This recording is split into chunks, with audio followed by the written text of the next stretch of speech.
Thank you to the senators who came over. After months of saying he would not, President Biden now has done what we all knew he would do: sit down and negotiate with Speaker McCarthy and the representatives of the people. This is not surprising because Americans saw Republicans pass a common sense, responsible fiscal path forward for America and realized that the only person talking about default is President Biden. Now the president says we must trade away all but perhaps the most basic of reforms that we passed in the bill. But throughout his posturing, the president has failed to realize the most fundamental and important truth: that the core of this debate is not whether the federal government will default on its debt. It won't. But whether we will continue to allow this nation to default on the American dream. The truth is, the dream is out of reach for too many Americans. And the biggest obstacle is the very government entrusted to protect it. So we gather here today on a bicameral basis to send a message to the president. This legislation is purposeful, not political. We stand for the hardworking American family unable to afford groceries, gas, housing, or health care because of inflation fueled by trillions of dollars in reckless spending. The plumber that never took out a student loan but is now being forced to pay for his neighbor's master's degree, or the veteran paying for a liberal arts major to get the same student loan benefits he earned by risking his life for his country. The nurse who wants to save lives without a federal bureaucrat saying she has to take a needle. The blue-collar workers watching their way of life sacrificed to the altar of climate fetish while billions of tax dollars of corporate tax credits go to crony subsidies in the so-called Inflation Reduction Act. The rancher in Texas putting diesel in his truck but forced to subsidize a tech worker making six figures to buy a Tesla hundreds of miles away. Minority and poor taxpayers trying to make ends meet that an expanded IRS audits 3 to 5 times more than other Americans. We're standing up for the Americans who simply want their country back. And all they ask is that we stop recklessly spending money we do not have, racking up debt, weakening the dollar, driving up inflation, all to fund the very bureaucracy weaponized against their way of life, as we saw yesterday unfold regarding the FBI. We passed the Limit, Save, Grow Act to do just that, to shrink Washington and grow America. We did our job. Now it's time for the president to do his. Mr. Speaker. Well done, Jim. I'm so honored with the people behind me.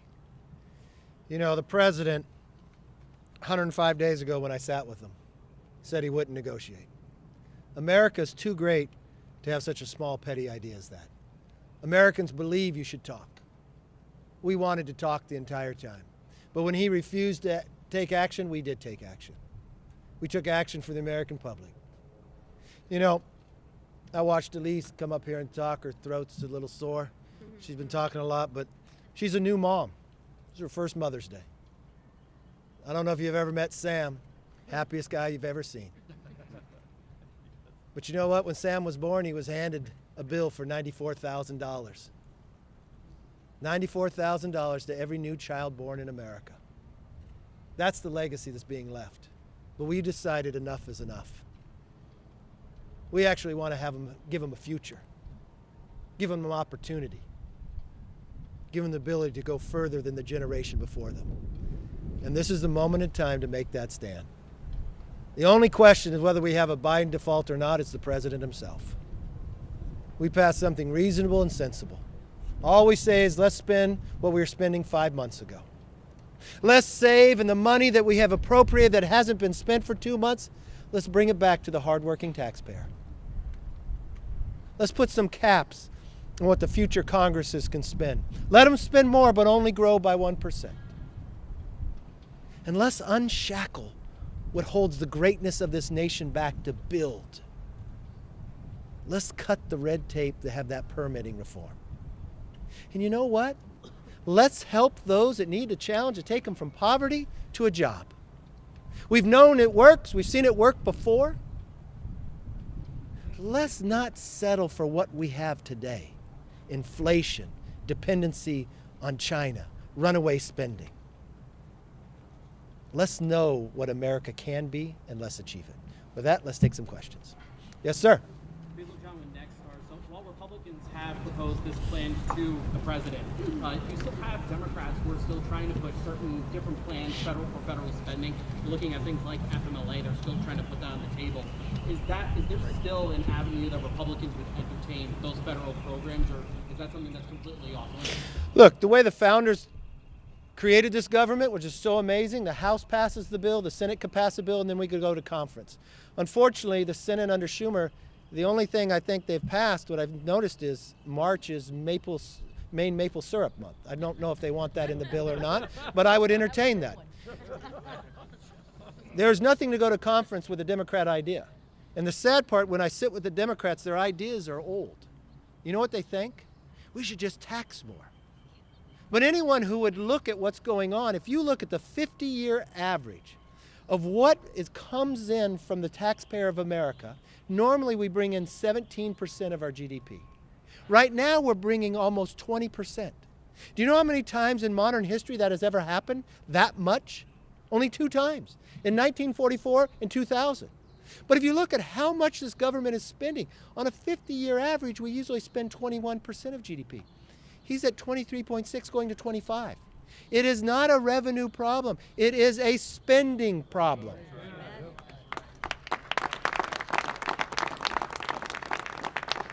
And anytime you want to talk about, these are the people that are defending Social Security and Medicare. Because the Congressional Budget Office says if we go the course that President Biden wants us to go today, 3 trust funds go insolvent in the next 10 years. Never in the history of America have we ever seen a 10-year window like that. Social Security, Medicare, and the Highway Trust Fund. Do you know what happens then? They automatically get cut by more than 20%. Mr. President, stop hiding. Stop traveling somewhere else. America wants an American president focused on American problems, finding American solutions. We have them here for you. Yes, ma'am.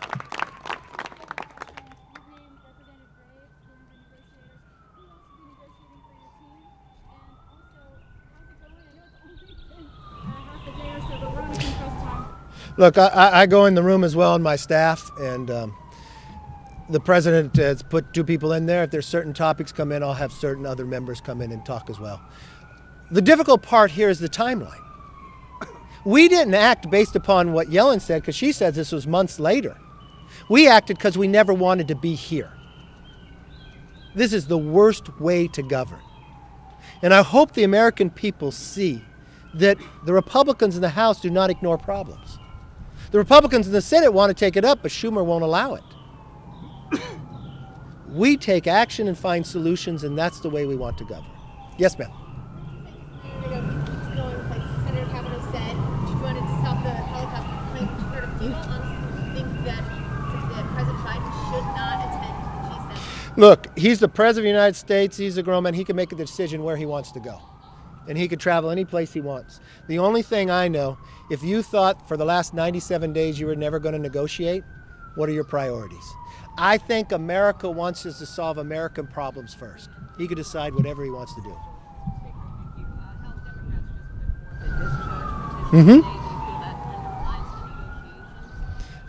Well, I don't think it's going anywhere, for one. Secondly, you're sitting here with senators who have 45 who signed it's not going to do it. So is that even sensible? Is that even being productive? Is that even reasonable? Or is that responsible?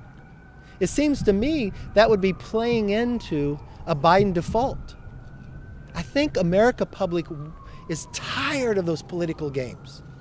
You know, when we devised our bill, it wasn't a bunch of Republicans saying, let's just give these Republican ideas. When we talk about work requirements, Senator Biden voted for that. President Clinton signed it into law. We watched every study after the fact take people from poverty and provide a job for them. So we saw Americans lifted up. We saw welfare rolls drop. We saw more people have houses. More people could afford to send their kids to college. We saw the positive of that. When we thought about, what about limiting the growth of government in the future years, we didn't say we had to cut every year. We saw a Democrat Senator Manchin propose a 1% growth each year. We tried to grab things that both sides, even if they wouldn't talk to us, let's put something together to make sure it's reasonable. I will tell you, If it was Chip Roy and Dusty and I sitting in a room and we were going to draft something that we said just we want, it would have looked different. But we wanted to be reasonable and sensible. Does the American public think it's wrong if we simply saying, let's spend what we spent 5 months ago? But every moment I've spent with the president, he doesn't want to go there. He does not want to go back $1. I literally ask him, what is finally the number? Is it $40 trillion in debt?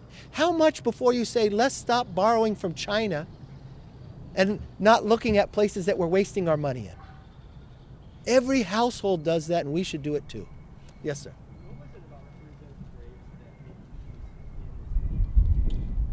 Well, I've watched Congressman Graves. He's been appointed to our leadership table, and he's worked with all the different groups, and he's really been the individual that helped bring people together in crafting the bill itself of Limit, Save, Grow. So he has a clear understanding of where members are. So when you're sitting in that room, I didn't want to put somebody in that room who didn't have time. He is a former staffer. He's a former member working in government. He understands policy. Many people would call him a policy wonk. But at the same time, my staff is in there with him as well. So we want as many voices and many understandings of where the bill went and what we would like to see for a conclusion.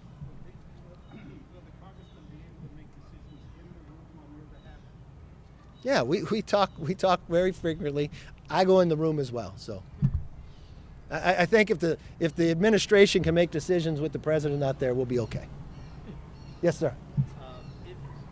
When and if there does end up being a deal between your team and the White House, what do you think is the most likely, or what would you prefer, having the bill move through the Senate first or the House first, or any?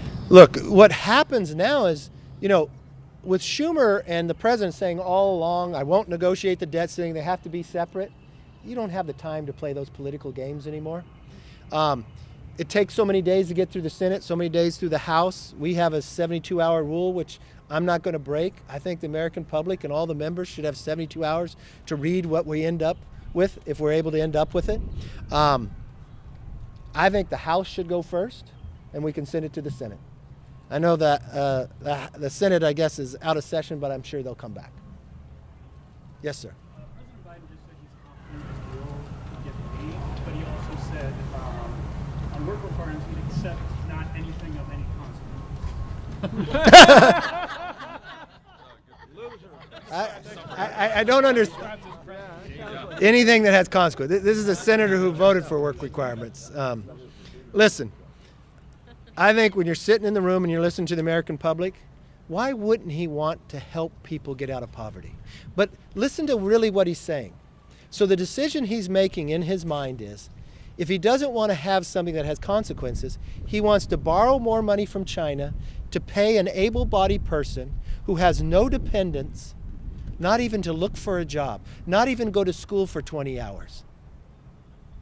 So you're going to ask little Sam to make that $94,000 higher because we're going to borrow from China for a person who could go get a job to not help him get one. So what you're going to have is a supply chain that doesn't work as well, more dependency on China, and making America in a weaker position. I think that's wrong. So I wish he was here, then we could debate it even more. Yes, sir. Oh, you already asked one. Are you open to considering a tax increase on the No. No. Did you listen? Were you here earlier?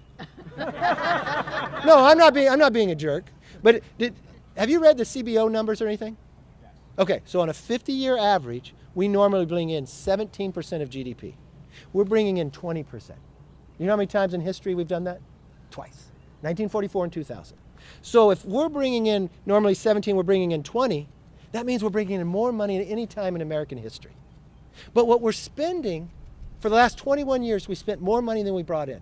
But instead of only spending 21% of GDP like we normally did for the last 50 years, when the Democrats came in, they spent $6 trillion. Now, I don't know if you're an economic major or whatever, but if you study Morton Friedman, he would tell you the only place that inflation is created is government. So that $6 trillion brought us inflation. So what did that do? Your money goes less. You have less money to spend. It doesn't go as far. We've had, of our 4 biggest bank failures in America, we had 3 of them in the last couple of months. Why? Because interest rates went up. Because the only way you curve inflation is you make interest rates higher than the inflation rate. So what does that do? That harms people from buying houses. That means you're paying more on your credit card. But that means every taxpayer is paying more because our debt. So we're going to pay more on interest.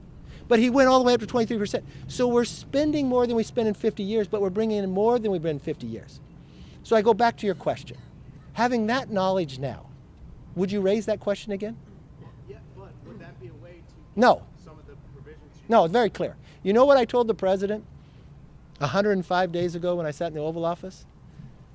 I have no preconceived notion of what we have to do in the debt ceiling except 2 things. We're not going to raise taxes, and we're not going to pass a clean debt ceiling. But we have to spend less than we spent the last year. So let's sit down and talk about that. But he decided, no, I shouldn't negotiate with somebody. I'm just going to do what I want to do, my way or the highway. That's not the way our government is designed to work. It's not the way business works. It's not the way your household works. And it's not going to work here either. Yes, ma'am. Speaker, at the beginning of the week, the White House came out sounding positive about progress being made. You ended up responding that you felt like you were very far apart. I'm curious if you can put now in terms of numbers, 10 having a deal, 1 talks falling apart.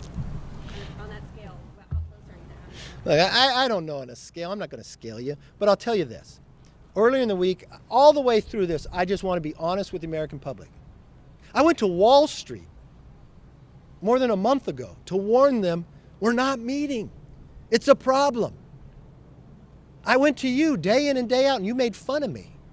You're saying, oh, you just want to have a meeting. No, I didn't want to be here at this moment, at this time.